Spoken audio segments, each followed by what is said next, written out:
Hey there, truth seekers. Welcome to episode 156 of the Bible Difficulties and Answers podcast.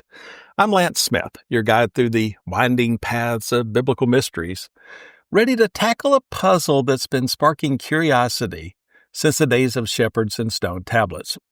Today, we're diving into Exodus 23:19, which says simply this: you must not cook a young goat in its mother's milk. Yep, heard that right. A divine rule that sounds like it wandered out of an ancient culinary seminar gone sideways. This verse pops up 3 times in the Torah. Check Exodus 34:26 and Deuteronomy 14:21. So it's not just a fleeting scribble. Full disclosure, I had not noticed it was repeated 3 times until researching this podcast episode. I remember flipping through my notes and coffee in hand when I spotted the verse in Deuteronomy and thought, wait, this again? It's like finding an extra verse in a favorite song. Suddenly, the tune felt bigger. So is God playing chef police, or is there a deeper truth waiting to be uncovered?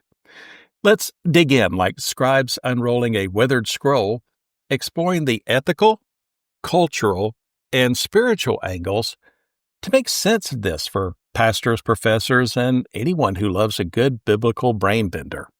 Imagine you're an ancient Israelite herding goats under a relentless desert sun. Moses strides with this command: no boiling baby goats in their mama's milk. Clear as a desert dawn, right? No need for a translator. As Norman Geisler and Thomas Howell note in the Big Book of Bible Difficulties, the Israelites had no trouble grasping what was off limits. The real mystery is why. They write, there was absolutely no problem in their knowing what God did not want them to do. The real problem is, why did God forbid this? It's like getting an email from your boss saying, stop CCing Linda on the weekly report, but no reason why she's off the list. Let's sift through theories like we're sorting gems from an ancient treasury. Let's start with the heart of the matter, compassion. This law might be about kindness, and it lands harder than a thunderclap in the wilderness. Picture milk, the lifeblood that keeps a baby goat frolicking, being used to cook it. That's like turning a nursery rhyme into a dirge. The Bible's got a tender side for creatures. Deuteronomy 25:4 says, don't muzzle an ox while it's working. And Deuteronomy 22:6-7 tells you to let the mama bird fly free before taking her eggs.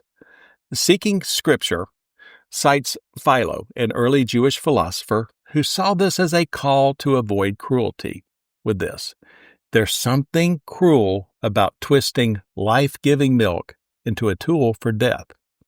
Okay, it's about honoring the bond between mother and child, even among animals. This hits home today, doesn't it? Think about today's debates over factory farming.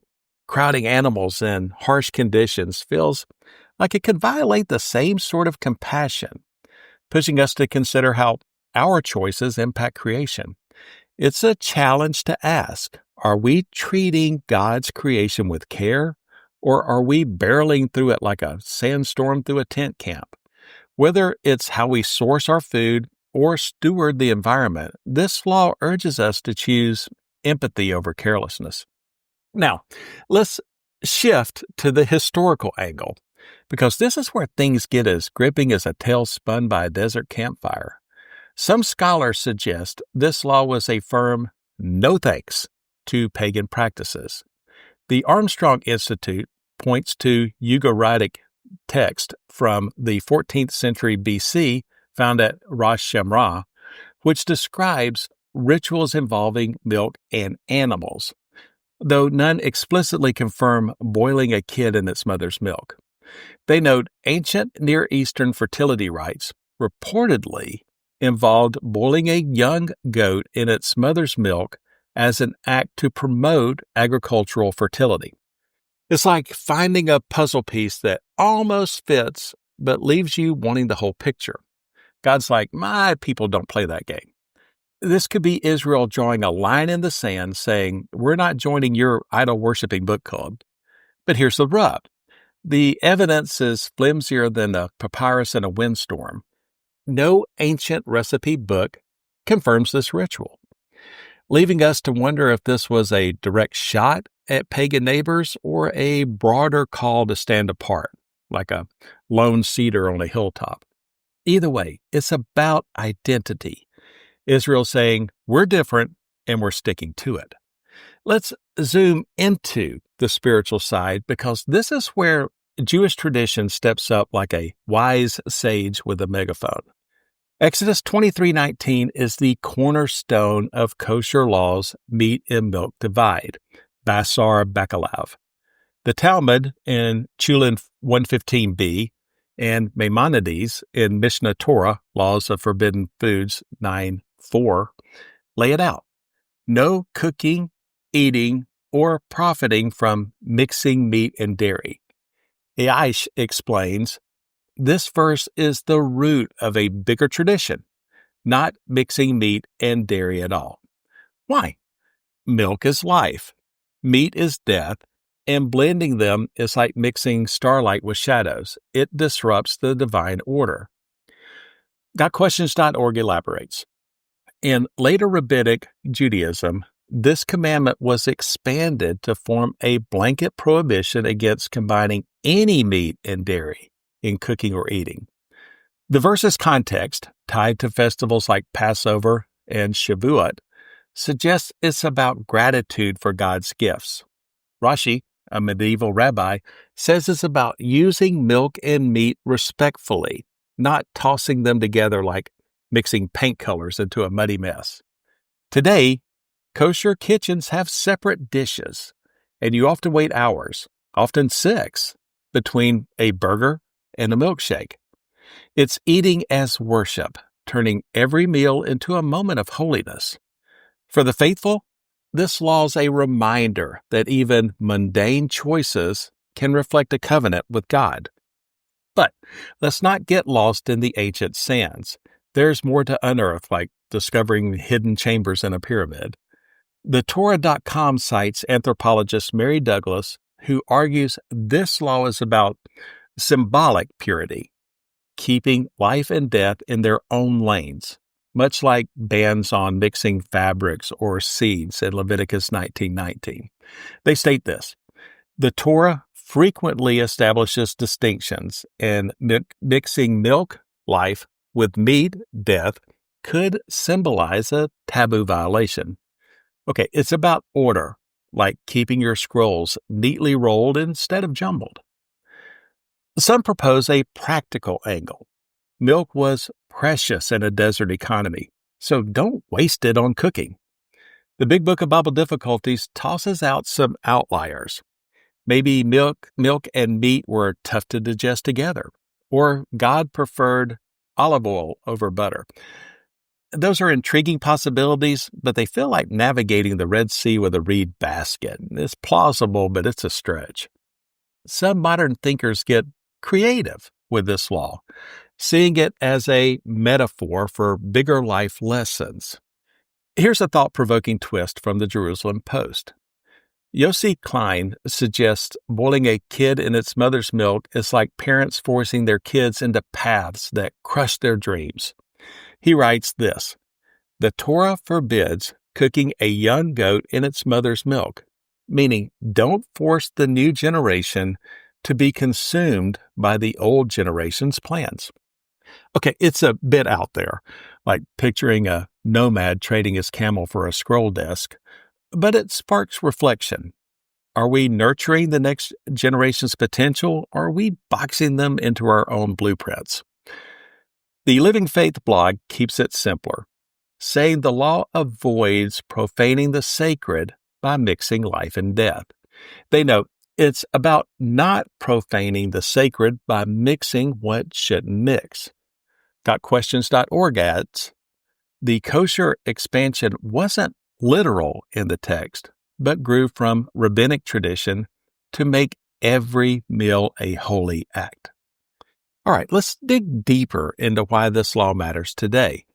For the religious, it's a call to mindfulness, turning everyday acts into worship. Keeping kosher isn't just about rules. It's about aligning your life with God's design, like tuning a harp to the perfect pitch.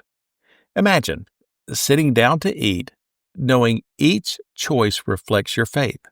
It's like a prayer you can feel. This law invites believers to ask, how can we make our daily routines, eating, working, loving, a reflection of our spiritual commitments? It's not just about skipping cheeseburgers. It's about living with intention, making every moment a step toward holiness. For example, the discipline of separate dishes or waiting periods between meals can feel like a spiritual workout, strengthening your connection to God's will. For scholars, this law is a window into ancient Israel's world, like a shard of pottery revealing a lost culture. Was it a direct response to Canaanite rituals, or a broader symbol of order and identity? The repetition across Exodus and Deuteronomy suggests, possibly, different traditions, priestly, Deuteronomic, each highlighting the law's role in covenant worship or daily life. We'll actually cover this next Friday. The Torah.com notes that the law's specificity, young goat, and mother's milk might point to a precise cultural practice we've yet to fully uncover, like a missing piece of an ancient mosaic. Comparing it to other ancient codes, like the Code of Hammurabi, shows no exact parallel, making Israel's focus unique. This law invites research into how Israel carved out its identity amidst a bustling ancient Near East, like a nation staking its flag into a crowded landscape. For everyone else, this law is a gut check. Whether you're religious or not, it's about living intentionally, keeping life's elements in their proper places. Are you mixing things that don't belong? Cruelty where compassion should reign, or conformity where uniqueness matters? It's like choosing the right colors for a canvas. Some combinations just clash. The law also nudges us towards sustainability. Seeking Scripture highlights Philo's view that it's about stewardship, caring for creation with gratitude. In a world of strained resources, wasting milk on cooking feels as reckless as tossing gold into a fire. This law challenges us to consider, how do our choices, big or small, honor the gifts we're given, from the food on our table to the people in our lives? Or consider your daily grind. Maybe it's about setting boundaries, like keeping work stress from bleeding into your personal life, ensuring you're not mixing, which is stay separate. So, what's one choice in your daily life, maybe how you manage your time or treat others, that could better reflect your values? Take a moment to think about it. Let's step back and see the bigger picture. This law is like a multifaceted gem, shining differently for each viewer. For the faithful, it's a blueprint for holiness, making every meal a moment of devotion. For scholars, it's a clue to Israel's identity, a piece of their story amid a sea of ancient cultures. For the rest of us, it's a call to live with heart, to keep life's boundaries clear, whether it's about kindness, identity, or purpose. The Big Book of Bible Difficulties sums it up. The truth is that we do not know for sure why God commanded this, but it does not really matter, since the Israelites knew exactly what they were not to do. Obedience was enough, like following a star through the desert without knowing the destination. So what's the takeaway for us today? Whether you're keeping kosher, studying ancient text, or just navigating life's chaos, Exodus 23:19 asks you to pause and reflect. Are you honoring the lines that matter between compassion and cruelty, sacred and mundane, your path and someone else's? It's like choosing the right notes for a song. Don't mix discord with harmony. This ancient law still speaks, urging us to live with intention, like a shepherd guiding his flock through a starry night. Got thoughts on this? Hit up our Bible Difficulties and Answers Facebook page or drop me a line at BibleDifficultiesandAnswers@gmail.com. If you're digging the show, leave a review on Apple Podcasts, Spotify, Podbean, or YouTube. All episodes are parked at BibleDifficultiesAndAnswers.podbean.com. Next Friday, we're tackling another mystery. Exodus 24:4. How could Moses write this when scholars point to multiple authors? It's going to be a journey wilder than a caravan crossing the Sinai, where we'll wrestle with who really penned the Torah. Until then, keep digging, keep questioning, and maybe skip the goat milk stew, literally and figuratively. I'm Lance Smith, wishing you good luck, good health, and God bless. So long, everybody.